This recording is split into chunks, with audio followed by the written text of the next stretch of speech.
Think of a person, someone who is young, filled with hopes and dreams. At that stage, when support is more important than ever, having access to a safe place to live, education, employment, healthcare, and social connection is fundamental.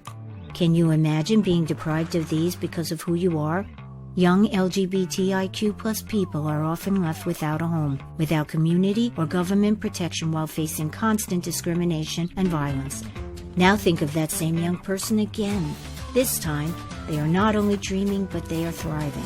The difference is they have access to all these fundamental rights. We must work with young LGBTIQ+ people. Together, we can create inclusive, affordable housing where they can have the opportunity to be their best selves. Together, we can build a world where every young person has a safe place to call home, no matter who they are or who they love.